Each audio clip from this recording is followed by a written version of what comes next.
आज के इस कार्यक्रम में प्रबुद्ध जन के संवाद के कार्यक्रम में मंच पर उपस्थित हमारे बहुत ही जुझारू और आप सबके लोकप्रिय सांसद श्री नरेश मस्के जी, हमारे यहाँ से प्रत्याशी और मेरे वरिष्ठ साथी जिनके साथ मुझे काम करने का सौभाग्य मिला, संजय केलकर जी, हमारे पड़ोस के ही हमारे लोकप्रिय प्रत्याशी ओवड़ा माजीवाड़ा के श्री प्रताप सरनायक जी, हमारे ज़िला के अध्यक्ष संजय वागुले जी, हेमंत पवार जी जिला के अध्यक्ष शिवसेना के, आनंद परांजपे जी जिला के अध्यक्ष एनसीपी, भास्कर वाघबारे जी जिला अध्यक्ष आरपीआई, हमारे श्रीमती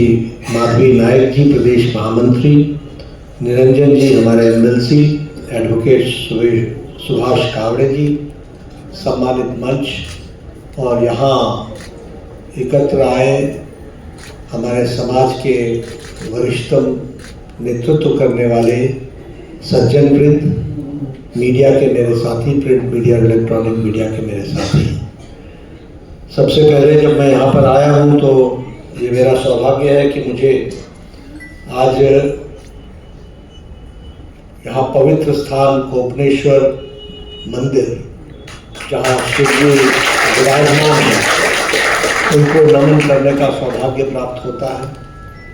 और साथ ही साथ जैसा कि अभी हमारे पूर्व वक्ताओं ने, प्रताप सरनायक जी ने और संजय जी ने बताया कि यह सांस्कृतिक भूमि है महाराष्ट्र की। मैं कहता हूँ कि सांस्कृतिक पुनर्जागरण की भूमि भी है, समाज सुधारकों की भूमि भी है, वीरों की भूमि भी है। यहाँ जहाँ छत्रपति शिवाजी महाराज का नेतृत्व मिला, जहाँ आज़ादी के आंदोलन में वीर सावरकर का नेतृत्व मिला, जहाँ संविधान को स्थापित करने में BR अम्बेडकर का नेतृत्व मिला और जहाँ समाज सुधारक में ज्योतिबा फुले और अन्य लोगों का हम सबको जो मार्गदर्शन मिला है, तो सबसे पहले तो मैं इस पवित्र भूमि पर जिन लोगों ने इस तरीके से अपना योगदान किया, ऐसी महान विभूतियों को मैं नमन करके अपनी बात को प्रारंभ करता हूँ। अभी हमारे दोनों वक्ताओं ने, हमारे प्रताप सरनायक जी ने भी और संजय केलकर जी ने भी आपके सामने ये बताने का प्रयास किया कि किस तरीके से महायुति की सरकार काम कर रही है और किस तरीके से थाने का उसमें महत्व है और थाने का नेतृत्व किस प्रकार से आगे बढ़ रहा है और हमारे दोनों साथियों का क्या क्या योगदान है, इस पर भी उन्होंने चर्चा की है। मैं पहला तो मानता हूं कि जब मैं आपसे बात कर रहा हूं तो आपकी बात सिर्फ थाने तक नहीं है, क्योंकि आप सब समाज के लीडर्स हैं, you are the leaders of the society. So आपका इम्पैक्ट थाने पर तो पड़ेगा ही, लेकिन थाने के साथ साथ सारे महाराष्ट्र में आप लोगों की बताई हुई बात का इम्पैक्ट आता है। इसलिए जो हम कहने वाले हैं या जो हमने कहा है या जो हम कहेंगे और जो आप आगे उसको ले जाएंगे, तो मुझे लगता है कि वो बहुत एम्पलीफाई होगी और बहुत दूर तक जाएगी, ऐसा मेरा मानना है। इसलिए मैं ये सौभाग्य समझता हूँ कि मैं सिर्फ थाने की जनता से नहीं बात कर रहा, मैं आपके माध्यम से महाराष्ट्र की जनता को भी संबोधित कर रहा हूँ। ये ताकत आप सब लोगों में है और इसलिए ये मेरे लिए बहुत ही गौरवशाली पल है कि आप हमारी बातों को एम्पलीफाई करेंगे और क्योंकि आप समाज के अग्रज हैं, नेता हैं, लीडर हैं, तो आपकी बात को लोग उसी तरीके से लेंगे। राजनीतिक दृष्टि से अगर मैं बात करूं तो निश्चित रूप से मैं ये भी कहना चाहता हूं कि आज पॉलिटिक्स का डेफिनेशन प्रधानमंत्री मोदी जी ने बदल दिया है। द डेफिनेशन, परिभाषा of politics has been changed. एक समय में राजनीति का मतलब था अपीजमेंट, राजनीति का मतलब था तुष्टीकरण, राजनीति का मतलब था डिवाइड एंड रूल, राजनीति का मतलब था कि जनता को गुमराह करके वोट लो और अपना काम सियार लो। राजनीति का मतलब था वंशवाद, राजनीति का मतलब था भ्रष्टाचार। ये सब राजनीति से जुड़े हुए नाम थे। लेकिन प्रधानमंत्री मोदी जी ने राजनीति को डेवलपमेंट के साथ जोड़ा, विकासवाद के साथ जोड़ा और देश को आगे ले जाने की बात कही। उन्होंने भाई भतीजावाद को धक्का दिया, भ्रष्टाचार से लोहा लिया, सबका साथ, सबका विकास, सबका विश्वास, सबका प्रयास, इस मंत्र को लेकर के चले और कुल मिलाकर के देश को विकसित भारत के संकल्प के साथ जोड़ते हुए आगे बढ़ाने का काम किया। यह बहुत बड़ा शिफ्ट है, यह पॉलिटिक्स में एक बहुत बड़ा शिफ्ट है। आप लोगों ने 2014 के पहले एक ही शब्द सुना होगा, एंटी इनकम्बेंसी। यानी सरकार जो आई वो गई, आना और जाना, एंटी इनकम्बेंसी। ये 2014 के बाद हम शब्द सुन रहे हैं, pro incumbency. This word we are listening after 75 years independence for the first time that there are governments which are known as pro incumbency and pro incumbent। 60 साल बाद नेहरू जी तीसरी बार चुनाव जीते थे, लेकिन वो आजादी की लड़ाई के बाद 47 के बाद, 50 के बाद, 52 के चुनाव के बाद उन्होंने 3 बार चुनाव जीते। वो आजादी की लड़ाई के बाद जो औरा था उसमें उन्होंने जीता। उस समय विपक्ष बहुत कमजोर था, लेकिन आज विपक्ष भी मजबूत था और ऐसे में प्रधानमंत्री मोदी जी को आपका आशीर्वाद लगातार तीसरी बार मिला है 60 साल बाद। So this is pro incumbency। आपको जिसका जिक्र थोड़ा हमारे नायक जी ने भी किया और संजय जी ने कहा कि हम लकी हैं, ऐसा करके उन्होंने कहा। ये हम नहीं, हम सब लकी हैं कि हम प्रधानमंत्री मोदी जी के नेतृत्व में नए भारत के विकास के लिए आगे बढ़ रहे हैं। We are all lucky। अब देखिए, अगर मैं बात करूं उत्तर प्रदेश, इतना बड़ा प्रदेश, आफ्टर 50 years कोई गवर्नमेंट रिपीट हुई है और कोई चीफ मिनिस्टर दोबारा बना है तो वो उत्तर प्रदेश में बना। उत्तराखंड हम दूसरी बार जीत गए, असम हम पहली बार भी जीते थे और लगातार दूसरी बार जीत गए, अरुणाचल प्रदेश हम लगातार तीसरी बार जीत गए, त्रिपुरा हम पहली बार जीते और लगातार हम दूसरी बार जीत गए, नागालैंड हम तिवारा जीत गए, मणिपुर हम दूसरी बार जीत गए। यानी भारतीय जनता पार्टी एनडीए की सरकारें अब रिपीट होती हैं, फिर से आती हैं। ये प्रो इनकम्बेंसी का नतीजा है और यही घटना 20 तारीख को और 23 के नतीजे से महाराष्ट्र में भी होगी और हम रिपीट करेंगे। हम गोवा में तीसरी बार सरकार हमने बना ली, उसी तरीके से हम हरियाणा में तीसरी बार सरकार बना ली। और अगर मैं बात करूं गुजरात की तो वो 6 times लगातार हम सरकार बना रहे। महाराष्ट्र, मध्य प्रदेश में हम 4 बार लगातार बना रहे हैं और इस बार हमने उड़ीसा में भी पहली बार विशुद्ध भारतीय जनता पार्टी की सरकार। तो it's not me, it is the leadership of prime minister Modi. ये उनका नेतृत्व है जिसके कारण हम प्रो इनकम्बेंसी के साथ साथ दोबारा तिबारा आ रहे हैं। ये एंटी इनकम्बेंसी के शब्द से हम निकल गए हैं और प्रो इनकम्बेंसी को हम आगे बढ़ा रहे हैं। दूसरी बात कि ये सरकार प्रो पुअर है। ये गांव, गरीब, वंचित, पीड़ित, शोषित, दलित, युवा, किसान, महिला, इनकी चिंता करने वाली सरकार है। Pro poor, pro women, pro farmers, pro youth, ये इनकी चिंता करने वाली सरकार है।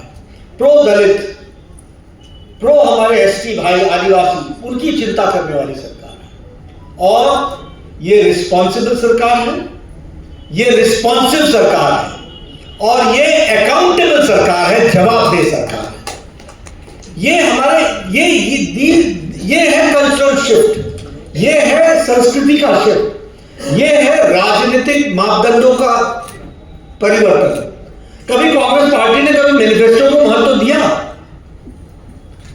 अपना ही मैनिफेस्टो दोबारा लेकर के आ जाते थे, वही भूल जाते थे कि पिछली बार ये वादा किया। लेकिन आज रिपोर्ट कार्ड की पॉलिटिक्स आ गई। प्रधानमंत्री मोदी जी हर मंच पर बताते हैं जो कहा था वो किया है, जो नहीं कहा था वो भी करके दिया है। ये ताकत आई है और इसको हम लोग अकाउंटेबिलिटी की दृष्टि से देख सकते हैं। और इसीलिए मैं यहां पर यह भी कहना चाहूंगा कि हमारा इसका इम्पैक्ट दुनिया पर भी पड़ा और इसका इम्पैक्ट देश पर भी है।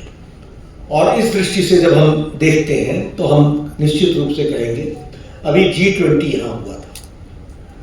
पहले कोई भी इंटरनेशनल कॉन्फ्रेंस हुई वो दिल्ली तक सीमित होती थी, लेकिन G20 का सम्मेलन, यह सम्मेलन इंडिया का सम्मेलन नहीं था, यह सम्मेलन भारत का सम्मेलन था। क्योंकि कच्छ से लेकर के कोहिमा तक, कश्मीर से लेकर के कन्याकुमारी तक 100 स्थानों पर लगभग 200 प्लस मीटिंग्स हुई और दुनिया भर के लोग ने भारत के दर्शन किए। यह परिवर्तन आया। उसी के साथ साथ अगर हम देखें तो यूनानिमस न्यू दिल्ली डिक्लेरेशन हुआ, इंडोनेशिया में नहीं हो पाया था, एक मत के नहीं बन पाए थे, लेकिन दिल्ली जब आए तो एक मत के G20 नेशंस हुए। और सबसे बड़ी बात कि प्रधानमंत्री मोदी जी के रिक्वेस्ट पर G20 में अफ्रीकन नेशंस को शामिल किया गया। यह ऐतिहासिक घटना थी, इसको भी हमको ध्यान में रखना चाहिए। आज अगर इंटरनेशनली हम बोले तो कोई भी आप इंटरनेशनल फोरम लो, G20 में तो हम हैं, लेकिन India and personally prime minister Modi is invited in G7 also, the powerful G7 is always invited. उसी तरीके से क्वाड में, उसी तरीके से शांघाई कोऑपरेशन में, SCO में, उसी तरीके से ब्रिक्स में, उसी तरीके से U2I2 में, I2U2 में, जिसमें हमारे इंडिया, इजराइल, यूनाइटेड अरब्स और यूनाइटेड स्टेट्स ऑफ अमेरिका है। इन सब में आज भारत का प्रतिनिधित्व हो रहा है और इंडिया इज बीइंग रिकॉग्नाइज्ड। और इंडिया जो बोलता है, भारत जो बोलता है, वो इंटरनेशनल मंच उसको आज सीरियसली लेता है, वो एजेंडा बन जाता है और वही मुद्दा बन जाता है जिसको लेकर के आगे बढ़ते हैं। हम स्टेटस को इस पॉलिटिक्स से भी दुनिया से अलग हटते हैं। मोदी जी ने इंडिया फर्स्ट, भारत का इंटरेस्ट फर्स्ट, इसको ध्यान में रख करके, हर जरूरी नहीं है आज कि सारे देश हमारी बात से सहमत हो, लेकिन आज एक बहुत बड़ा शिफ्ट यह है कि असहमत होते हुए भी दुनिया हमारे को असहमति के साथ भी आदर करती है। इस बात को हमको समझना चाहिए। अगर प्रधानमंत्री रशिया जाते हैं, पुतिन से मिलते हैं, तो वो यूक्रेन भी जाते हैं, ज़ेलेंस्की से भी मिलते हैं। पुतिन के सामने ये साफ साफ कहते हैं कि ये युद्ध का समय नहीं है और मैं गौतम बुद्ध की नगरी देश से आया हूं, ये युद्ध का समय नहीं है। और आप देखिए इंटरनेशनली, ट्रंप कहते हैं Modi is my good friend, he is one of the nicest person. और पुतिन कहते हैं कि Modi is a good, can be a good mediator between for Russia, what war between Russia and Ukraine. तो you understand the amount of trust, the leadership which Modi ji has provided to the nation. इसलिए internationally अगर हम देखें तो हमको ये समझ में आता है कि आज हमारी स्थिति में क्या परिवर्तन हुआ है। पहले मनमोहन सिंह जाते थे अमेरिका तो क्या डिस्कस करते थे? टेररिज्म, POK, जम्मू कश्मीर, यही डिस्कस करते थे। आज मोदी जी अगर यूएस जाते हैं and he is invited in the personal house of Joe Biden and he is also invited as a state guest of the White House, तो हमको ये भी ध्यान में रखना चाहिए कि वहां मोदी जी क्या डिस्कस करते हैं। वहां डिस्कस करते हैं IT, AI, artificial intelligence, technical support, semiconductors. हम नए आयाम को खोलने की बात करते हैं। इसलिए देश का एजेंडा बदलने में इंटरनेशनल फोरम पे भी प्रधानमंत्री मोदी जी ने बहुत बड़ा योगदान किया है। उसको हम सबको ध्यान में रखना चाहिए। एक चीज और आपके ध्यान में लाना चाहता हूं, सिर्फ समझने के लिए। 2014 के पहले अंतरराष्ट्रीय कूटनीतिक भाषा में, इंटरनेशनल डिप्लोमेटिक फ्रेजोलॉजी में, India was never named only India. Whenever any international person used to name, he used to say India and Pakistan. India and Pakistan. और बहुत से नेता तो ऐसे थे कि वो न्यू दिल्ली में लैंड करते थे तो अगला स्टॉपेज उनका लाहौर होता था या रावलपिंडी होता था, यानी वो इक्वल रखते थे। और India and Pakistan, India hyphen Pakistan, ये इंटरनेशनल लैंग्वेज। 2014 के बाद दुनिया के लोगों ने इंडिया के साथ पाकिस्तान बोलना छोड़ दिया है। इंडिया इंडिया हो गया, पाकिस्तान हो गया। This we have to understand how phraseology changes, how terminology change करती है। और डिप्लोमेटिक भाषा की भी ताकत होती है, अपना एक उसमें से एक सेंस होता है। तो वो सेंस जो निकलता है वो आपके साथ मैं शेयर करते हुए इस बात को आपको बताने का प्रयास कर रहा था कि किस तरीके से आज भारत को देखने का नजरिया बना है और भारत आज उस तरीके से आगे बढ़ रहा है जो इंटरनेशनल फोरम्स में भी उसको अप्रिशिएट किया जा रहा है।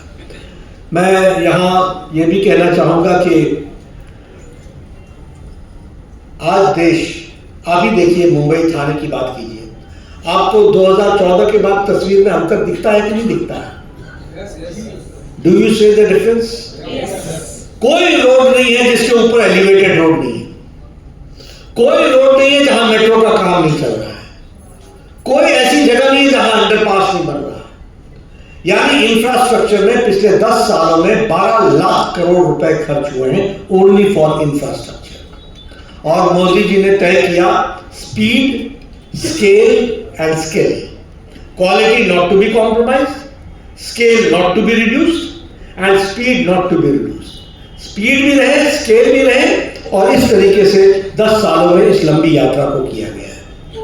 आज आपको गौरवान्वित होने की बात है कि इंडिया 2014 में अंतरराष्ट्रीय जगत में अर्थव्यवस्था में 11वें नंबर पर खड़ा था। We were the 11th largest economy. Today we are the 5th largest economy. 5वीं अर्थव्यवस्था बन गए और हमने ब्रिटेन को पछाड़ा है। ब्रिटेन जिसने हमको 200 साल राज किया उसको हम पछाड़ चुके हैं और आज हम 5th लार्जेस्ट इकोनॉमी है और मोदी जी के तीसरे टर्म में हम 3rd लार्जेस्ट इकोनॉमी के टर्म में उसके और उसी तरीके से ये जो हमारा ये इकोनॉमिस्ट जो वीकली जर्नल है इंग्लैंड का, वो भी बताता है कि prime minister Modi has changed, प्रधानमंत्री मोदी जी ने इंडियन बैंकिंग सिस्टम को बदल दिया है और बैंकिंग सिस्टम आज बेनिफिशियरी हो रहा है, वो बेनिफिट में प्रॉफिट में जाने लगा है। ये डिफरेंस उन्होंने बताने का प्रयास किया है। इलेक्ट्रॉनिक्स में हमारी मैन्युफैक्चरिंग 5 एक्सपोर्ट्स, हमारा मैन्युफैक्चरिंग हमारी 500% बढ़ गई है। फार्मा में हमारा एक्सपोर्ट 138 टाइम्स बढ़ चुका है। ये 10 साल 138 टाइम्स। हम आज दुनिया की फार्मेसी बन गए। सबसे सस्ती दवा और इफेक्टिव दवा आज भारत बना रहा है और दुनिया को सप्लाई करने का काम भारत कर रहा है। वो हमको ध्यान में रखना चाहिए।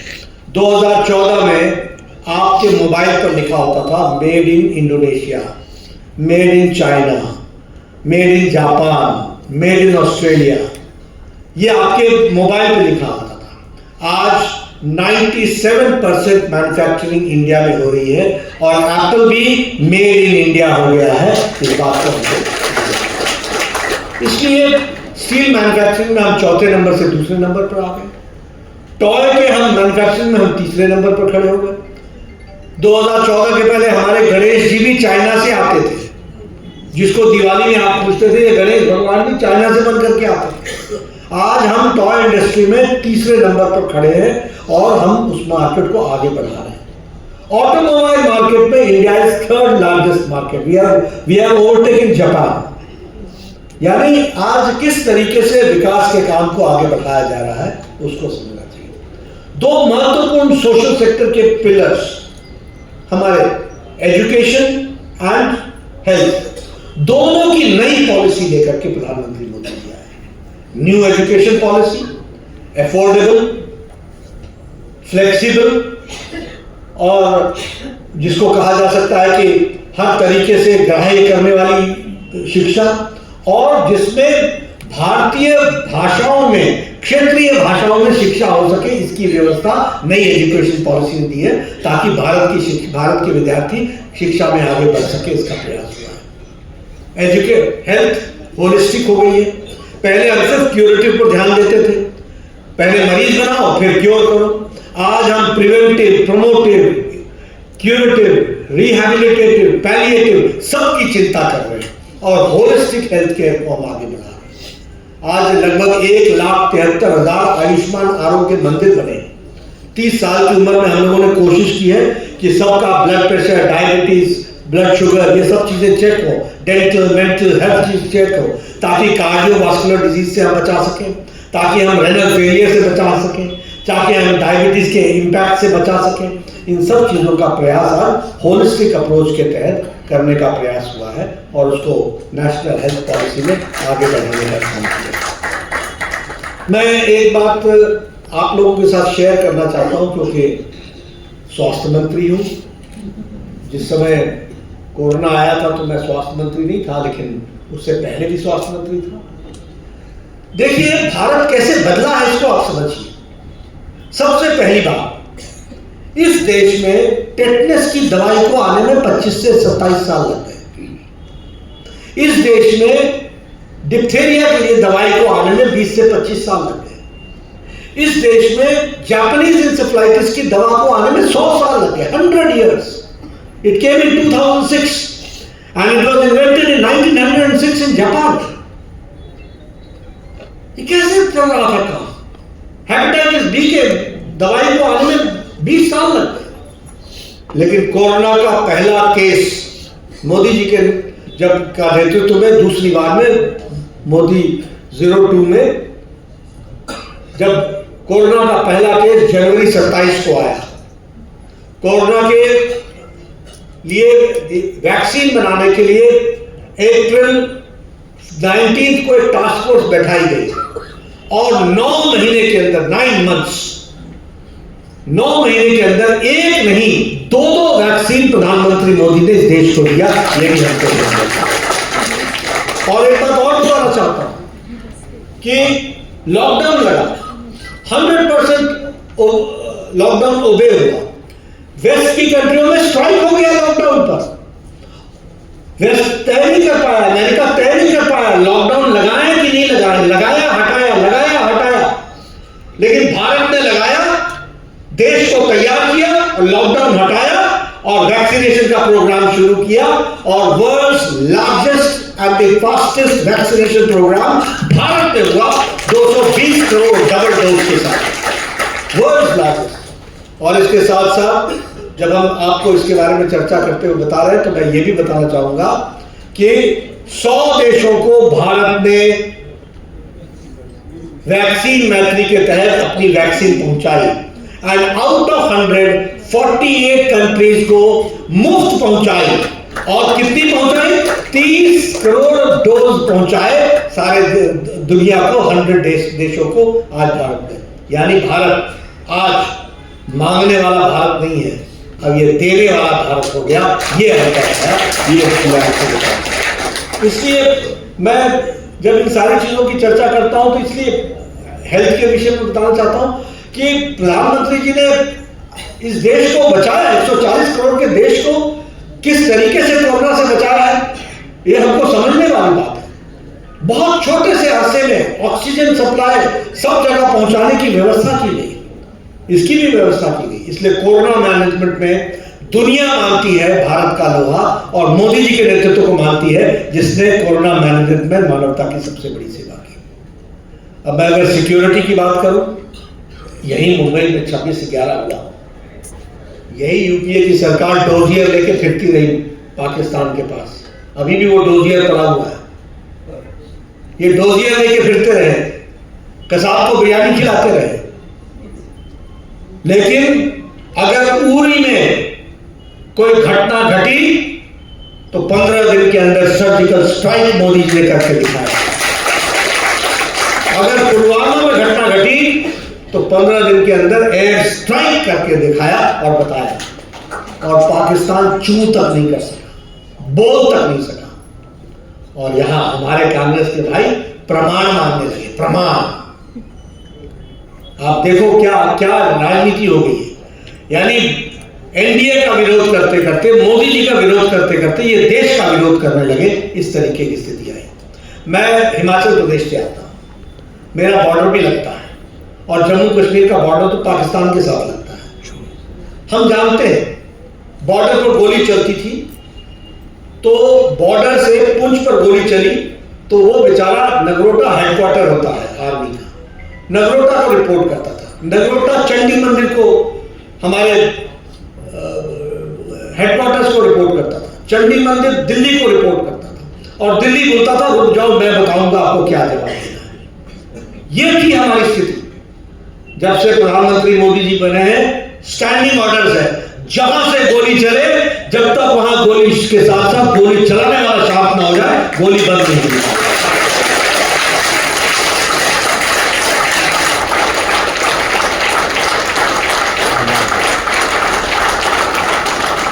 आज एक टेररिस्ट की उम्र डिक्लेयर होने के बाद उसकी उम्र 1 से 1.5 सप्ताह से ज्यादा नहीं है।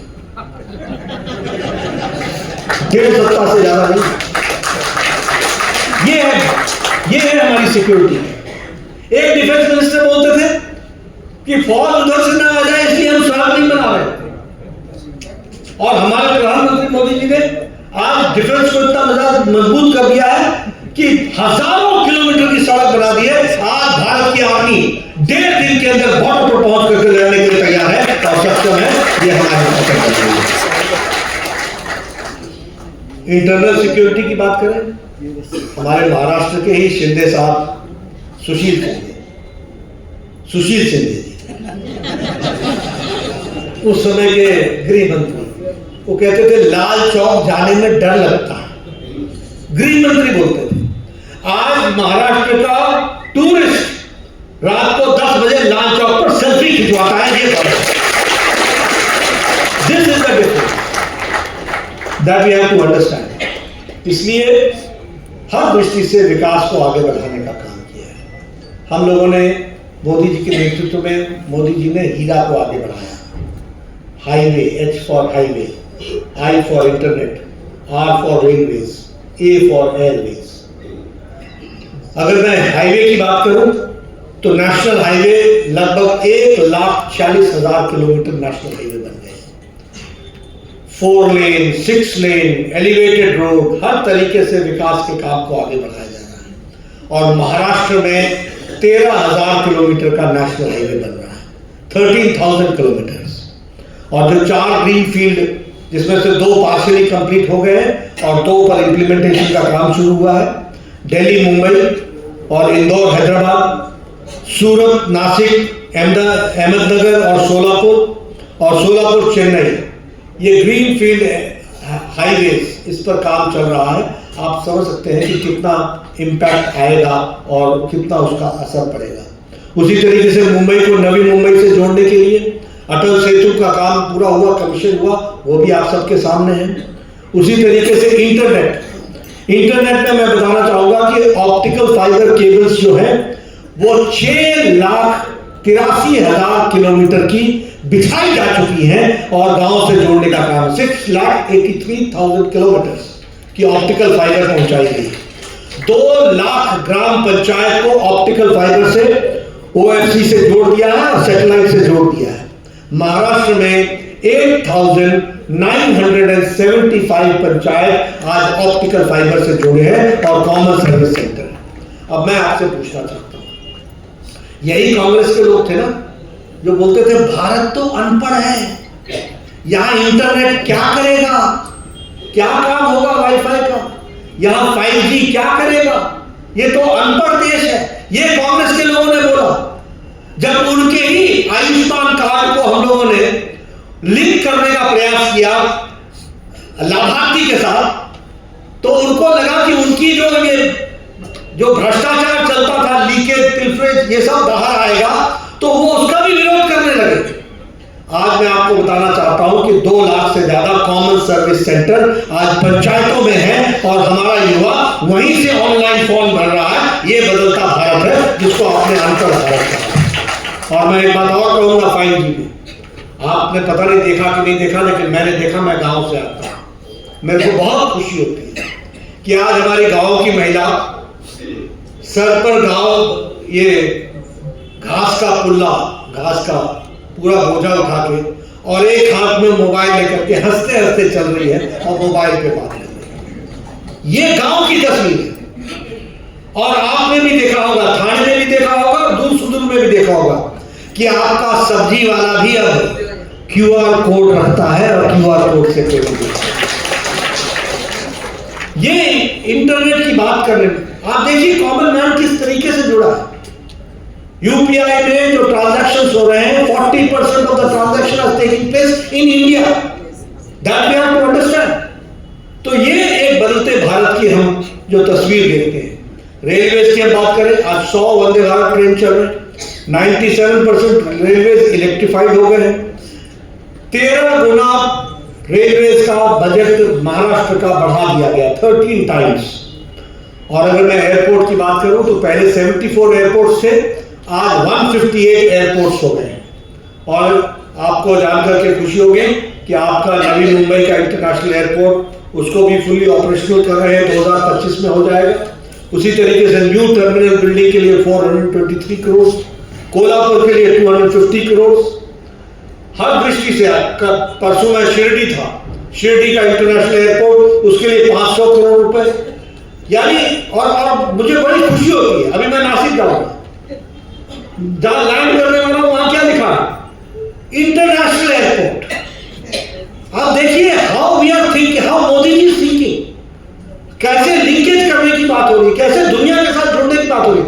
इंफ्रास्ट्रक्चर को हम इंटरनेशनल लेवल का बनाएंगे और जब बनाएंगे तो पैसेंजर भी आएगा और इंटरनेशनल फ्लाइट्स भी आएंगे और विकास होगा। इस तरीके से जोड़ने का प्रयास हो रहा है। अब मैं प्रो पुअर की बात करना चाहूंगा। अगर मैं प्रो पुअर की बात करूं तो नीति आयोग ने बताया कि 25 करोड़ पीपल, 25 करोड़ लोग आज भारत के गरीबी की रेखा से ऊपर उठ चुके हैं। 25 करोड़, यानी वो BPL लेवल से ऊपर आ गए हैं, मिडिल इनकम ग्रुप में आ गए हैं। और अति गरीबी भारत की, ये इंटरनेशनल मॉनेटरी फंड बोलता है, भारत की अति गरीबी 1% से भी कम हो गई, लेस देन 1% हो गई। How it has happened? It has happened because प्रधानमंत्री मोदी जी ने कोरोना के समय से अभी तक और आगे लगातार जारी है, 140 करोड़ के देश में 80 करोड़ की जनता को 5 किलो गेहूं, 5 किलो चावल और 1 किलो दाल ये देने का काम लगातार चल रहा है। कोई भूखा ना सोए, इसकी व्यवस्था की है। इस कारण से आज गरीबी की रेखा से लोगों का ऊपर उठना होना शुरू हो गया, 80 करोड़। और मैं यहां ये भी आपको बताना चाहूंगा कि महाराष्ट्र में गरीब कल्याण अन्न योजना में 6 करोड़, देखिए आप बात समझिए, हमारी आबादी महाराष्ट्र की 13 करोड़ है और 6 करोड़ 53 लाख लोगों को प्रधानमंत्री गरीब कल्याण अन्न योजना में भोजन व्यवस्था की जा रही है। और थाने में 1,85,000 लोग हैं जिनके भोजन की व्यवस्था की जा रही है। ये परिवर्तन आया है। और इसलिए खाने की व्यवस्था, एक समय में आपने सुना होगा रोटी कपड़ा और मकान, इस पर पिक्चर बन गई थी। आज रोटी की व्यवस्था, भूख की व्यवस्था, और 13 करोड़ की आबादी में अगर 6 करोड़ 53 लाख लोगों को अगर प्रधानमंत्री गरीब कल्याण अन्न योजना से जोड़ा है तो महाराष्ट्र की कितनी बड़ी सेवा हो रही है, इस बात को हमको समझना चाहिए। उसी तरीके से आयुष्मान भारत, मुझे बड़ी खुशी है कि प्रधानमंत्री मोदी जी ने world's largest health coverage programme बनाया। देखिए 140 करोड़ का देश, यहाँ 55 करोड़ लोग यानी 40% की आबादी लगभग को गंभीर बीमारी से लड़ने के लिए 5 लाख रुपए का सालाना एवरी ईयर हेल्थ कवर दिया जा रहा है, 5 लाख रुपए का। और आपने उसको बढ़ा करके 5 लाख का वायदा किया है, आप उसको 10 लाख करेंगे। और मोदी जी ने एक चीज और जोड़ दी है, वो भी मैं आपको बता दूं कि जो भी 70 साल से उम्र का ज्यादा का व्यक्ति होगा, किसी भी जाति का, किसी भी धर्म का, किसी भी इलाके का, किसी भी सोशल स्टेटस का, किसी भी इकोनॉमिक स्टेटस का, everybody will be covered with 5 lakh rupees of health coverage till death, जीवन के अंतिम सांस तक। तो ये आयुष्मान भारत से जुड़ा। प्रधानमंत्री आवास योजना में 4 करोड़ मकान बनाए गए, आपके 30,000 घर संजय जी थाने में बने, 30,000 घर, और 28 लाख घर महाराष्ट्र में बने हैं। और अभी हम लोगों ने तय किया है 3 करोड़ घर, मोदी जी ने तय किया 3 करोड़ घर और बनाएंगे, ताकि कोई भी पक्के छत के नीचे सोए, कोई बगैर पक्के छत के नीचे न सोए, सबको पक्का छत मिले, कच्चे छत के नीचे न सोए, इसकी व्यवस्था की गई है। प्रधानमंत्री किसान सम्मान निधि में हम 6,000 रुपए दे रहे हैं, 2,000 एवरी फोर्थ मंथ, और आपने उसमें जोड़ करके 2,000 और कर दिया है। और आपने वायदा किया है कि आपकी सरकार आएगी और आएगी ही, तो आप उसको 15,000 रुपए साल का कर देंगे। उसके लिए भी मैं आपको बधाई देना चाहता हूं। उसका लेकिन असर क्या हुआ है कि आज 85 लाख हमारे किसान आज महाराष्ट्र के हैं जिनको ये फायदा मिल रहा है, और 6,180 बेनिफिशियरी जो हैं वो आपके थाने जिले के हैं। इस तरीके से ये व्यवस्था की जा रही है। तो यानी प्रो पुअर किस तरीके से किसान की ताकत मिले, गरीब को ताकत मिले, महिलाओं को उज्ज्वला योजना में ताकत मिले, उजाला योजना से। अब प्रधानमंत्री मुफ्त हर घर सूर्य योजना हम लोगों ने तय किया है कि 30% of the bill will be reduced. और मैं आपको बताना चाहता हूं कि आपके बिजली का बिल आने वाले समय में 0 हो जाएगा, क्योंकि प्रधानमंत्री हर घर मुफ्त सौर ऊर्जा का जो कार्यक्रम चल रहा है उसमें आपको 80,000 का सपोर्ट दिया जाएगा। आप सोलर एनर्जी से आप पावर जनरेट करें, और जो आपके मकान में लगेगा वो तो लगेगा, जो बच जाएगा वो ग्रिड में चला जाएगा और उसका आपको पैसा मिलेगा, उसकी भी व्यवस्था की जाएगी। ये इनोवेटिव सोच के साथ आगे बढ़ा है। महाराष्ट्र को टैक्स रिवोल्यूशन में 4 टाइम्स बढ़ा दिया गया है। महाराष्ट्र को ग्रांट इन एड 3.5% बढ़ा दिया गया है। और उसी तरीके से मेट्रोज को मुंबई हो, नवी मुंबई हो, नागपुर हो, पुणे हो, सब जगह मेट्रोज को बढ़ावा देने का काम किया गया है। पिछले 4 महीने पहले प्रधानमंत्री मोदी जी आए थे, उन्होंने 2 लाख करोड़ के इन्वेस्टमेंट्स का शिलान्यास किया या उद्घाटन किया। इस तरीके से इस काम को आगे बढ़ाया। तो यानी कोशिश हुई है कि डेवलपमेंट के दृष्टि से काम किया जाए। All India Institute of Medical sciences Nagpur में खोला गया। कभी सोचा नहीं था कि महाराष्ट्र को भी All India Institute of Medical Sciences मिलेगा। आज गरीब आदमियों की सेवा के लिए All India Institute of Medical Sciences मिल गया। अब हम लोगों ने तय किया है कि आपको वो लड़की बहना योजना के तहत आप लोगों को, अभी बहनों को, महिलाओं को 1,500 रुपए देने का तय किया। 4 किस्तें दे दी गई है, अब हम 5वीं किस्त दी जा रही है। और हम लोगों ने तय किया है, आप सरनायक जी को जिताइए, हमारे संजय जी को जिताइए, चारों के चारों सीटें जिताइए, आप हमारी सरकार बनाइए। यह बढ़ करके 2,100 रुपए हो जाएगा और उस तरीके से विकास के साथ जोड़ा जाएगा। किसान सम्मान निधि मैंने बता दिया, 12,000 देते हैं, 15,000 कर दिया जाएगा। और हर एक गरीब के लिए फूड और पुअर के लिए शेल्टर, ये थाने के लिए बहुत महत्वपूर्ण योजना होगी, क्योंकि जो बेचारे फुटपाथ पर रहते हैं उनकी सोने की व्यवस्था होगी, उनके भोजन की व्यवस्था होगी, उसको भी समझ लीजिएगा। और इसी के साथ साथ 10 लाख विद्यार्थियों को 10,000 रुपए स्टाइपेंड दिया जाएगा 2 साल के लिए, ताकि वो अपनी शिक्षा पूरा कर सके। और सबसे बड़ी बात कि आशा और आंगनबाड़ी वर्कर्स को 15,000 पर मंथ का ऑनरेरियम दिया जाएगा। इस तरीके से विकास को आगे जोड़ने का प्रयास किया। मैं यहाँ आपके सामने मैंने ये तस्वीर तो खींची, मैं ये भी बताना चाहता हूँ कि एकनाथ शिंदे जी के नेतृत्व में जो महाराष्ट्र में सरकार चली है उसने विकास को धरती पर उतारा है। और मैं हमेशा बोलता हूं डबल इंजन की सरकार का इंपैक्ट समझिए। और जब मैं डबल इंजन सरकार के इंपैक्ट बताना चाहता हूं तो आपसे मैं पूछना चाहता हूं, बताइए ये अगाड़ी ने बैक गियर लगाया था मुंबई मेट्रो की कि नहीं लगाया था कि नहीं लगाया था? आप बताइए धारावी पुनर्विकास को रोका था कि नहीं रोका था? आप बताइए बुलेट ट्रेन को रोका था कि नहीं रोका था? आप बताइए कोस्टल रोड को रोका था कि नहीं रोका था? आप बताइए पुणे आउटडोर लिंक रोड को रोका था कि नहीं रोका था? नवी मुंबई एयरपोर्ट को रोका था कि नहीं रोका था? अटल सेतु को रोका था कि नहीं रोका था? और तो और छोड़िए, ये जो लाडली लक्ष्मी बहना योजना है इसके खिलाफ कोर्ट में गए कि नहीं गए? अब आप बताइए इन लोगों ने सब चीजों को रोकने का काम किया कि नहीं किया? अब 20 तारीख को इनको रोक देना इसकी चिंता है।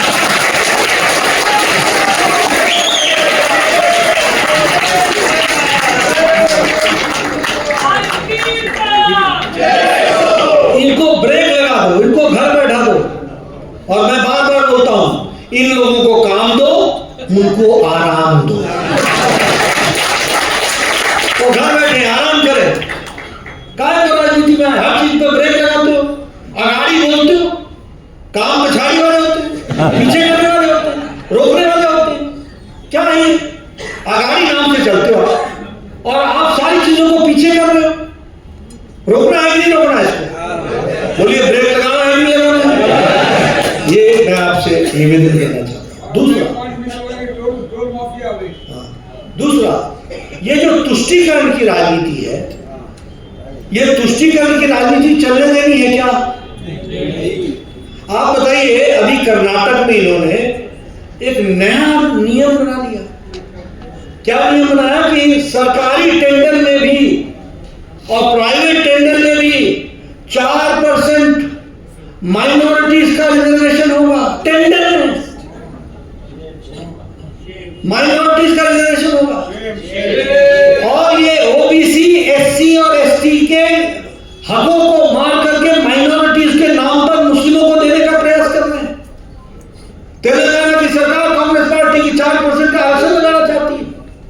कर्नाटक की सरकार ने फिर से आरक्षण लगाने का प्रयास किया। हम बात करते हैं सबका साथ, सबका विकास, सबका विश्वास, सबका प्रयास, और ये समाज को बांटने का काम करते हैं। ये हमको समझना चाहिए। आप बताइए हम लोगों ने कोई भेदभाव किया प्रधानमंत्री गरीब कल्याण योजना में, प्रधानमंत्री आवास योजना में? कभी किसी भी योजना में कोई भेदभाव किया है प्रधानमंत्री? सबको साथ लेकर के चले। लेकिन इनका बस चले तो ये हर जगह इसी काम को करते हैं। और दूसरा देखो, ये पहली बार भारत के संविधान के तहत जम्मू कश्मीर में शपथ ग्रहण हुई फॉर द फर्स्ट टाइम। और ये कांग्रेस के लोग, ये राहुल गांधी संविधान लेके घूमता रहता है। जब देखो तो संविधान की किताब अंदर पढ़ा कुछ नहीं होगा, उसको मालूम नहीं। इनको मालूम नहीं है कि बाबा साहब अम्बेडकर लिख करके गए कि रिलीजन के आधार पर रिजर्वेशन नहीं होगा। लिख करके गए, कभी पढ़े तो खोल के ऐसी किताब दिखाते रहते हैं, जो तमाम के तमाम पकड़ लेते हैं और उसको बार बार घुमाते हैं। Doesn't know even the ABCD of constitution. संविधान का कुछ जानकारी नहीं, तुष्टीकरण कर रहे हैं। डायलॉग ओबीसी का हिस्सा, एससी का हिस्सा, एसटी का हिस्सा, इसको इसका हिस्सा लेकर के माइनॉरिटीज को रिजर्वेशन देना चाहते हैं in the name of religion.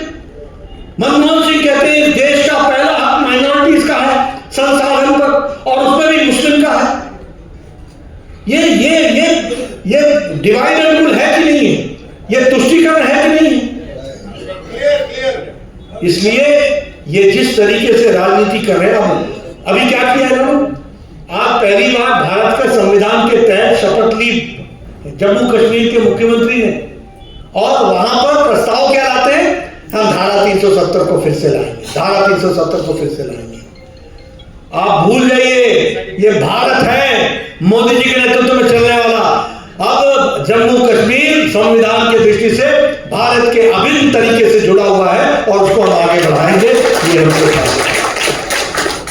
अभी टिस की रिपोर्ट आई है मुंबई के बारे में कि यहाँ की डेमोग्राफी बदल रही है और वो कोशिश कर रहे हैं कि बांग्लादेशी आकर के यहाँ सेटल हो, बांग्लादेशियों को यहाँ पर सेटल किया जाए, रोहिंग्या को लाकर के यहाँ सेटल किया जाए।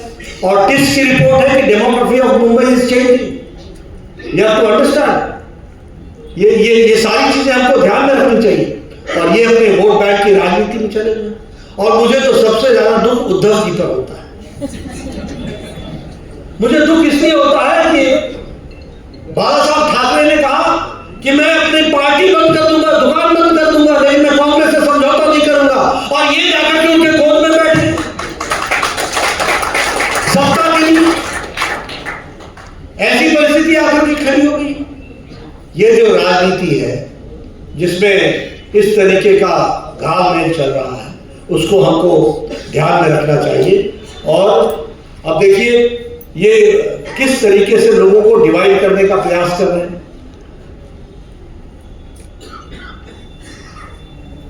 जिन लोगों ने जेएनयू में, जवाहरलाल नेहरू यूनिवर्सिटी में नारे लगाए, अफजल हम शर्मिंदा हैं, तेरे कातिल जिंदा है। अब अफजल कौन था? Afzal mastermind of parliament attack. उसको फांसी की सजा किसने दी? सुप्रीम कोर्ट के जज ने। उसको माफी किसने नहीं दी? उस समय के राष्ट्रपति प्रणब मुखर्जी जी ने। यानी कातिल हो गए प्रणब मुखर्जी जी राष्ट्रपति और कातिल हो गया जज। अफजल हम शर्मिंदा है, तेरे कातिल जिंदा है, वो डाले सुन। और भारत हो गए तेरे टुकड़े टुकड़े, इंशाअल्लाह इंशाअल्लाह। और राहुल गांधी दूसरे दिन जेएनयू में इन लोगों के साथ जाके खड़ा हो जाता है और एक जिसको ये आरोपित है उसको अपना कैंडिडेट बनाता है। और ये मोहब्बत की दुकान में नफरत का सामान बेचते हैं। ये नफरत का सामान बेचते हैं, ये देश को बांटने का काम करते हैं। बाटला एनकाउंटर में मारे गए टेररिस्टों पर है वो सलमान खुर्शीद बोलता है कि सोनिया गांधी जी फूट फूट कर बोली टेररिस्टों के लिए। क्या है, क्या हो गया? और ये ओबीसी के बड़े चैंपियन बनते हैं आजकल, ओबीसी ओबीसी ओबीसी करते हैं। मोदी जी के कैबिनेट में आप 27 मंत्री ओबीसी के हैं। मोदी जी खुद ओबीसी समाज से आते हैं। आप ओबीसी के चैंपियन बन रहे हैं। काका कालेलकर की रिपोर्ट आपने बाहर नहीं आने दी, मंडल कमीशन आपने बाहर नहीं आने दिया। आपकी पूज्य दादी और आपके पूज्य पिता उस पर बैठे रहे। मंडल कमीशन तब लागू हुआ जब बीजेपी की समर्थित सरकार केंद्र में आई, तब जाकर के मंडल कमीशन लागू हुआ। आज आप ओबीसी के चैंपियन बन रहे हैं। मैं पूछता हूं राजीव गांधी फाउंडेशन में कितने ओबीसी हैं? मैं पूछता हूं कि सोनिया गांधी के नेतृत्व में यूपीए की सरकार में चलने वाली राजधानी काउंसिल में कितने ओबीसी थे? मैं पूछता हूं कि कांग्रेस वर्किंग कमेटी में कितने ओबीसी हैं? क्या आप लोग किस तरीके की राजनीति कर रहे हैं और लोगों को बरगलाने का काम कर रहे हैं। और इसलिए मैं कहना चाहता हूं कि शिंदे जी के नेतृत्व में यहां पर बहुत अच्छा काम हुआ है। सब लोगों ने मिलकर के काम किया है। देवेंद्र भाई ने भी बहुत अच्छा काम किया है। और जब मैंने कहा कि एक ब्रेक लगाने वाली सरकार है, तो साथ साथ मैं ये भी बोलना चाहता हूं कि मोदी जी ऊपर से जितना डालते हैं, जब तक ये अगाड़ी की सरकार थी नीचे छेद था, सारा जाता रहा, सारा पिलफरेज होता रहा। अब हमारी सरकार है, डबल इंजन की सरकार चाहिए ताकि ये सारे काम आगे बढ़े और महाराष्ट्र मुख्य धारा में आगे बढ़े। और जो संकल्प लिया है 1 ट्रिलियन की इकोनॉमी महाराष्ट्र को बनना है, उसको हम साकार करें, उसको हम आगे बढ़ाएं।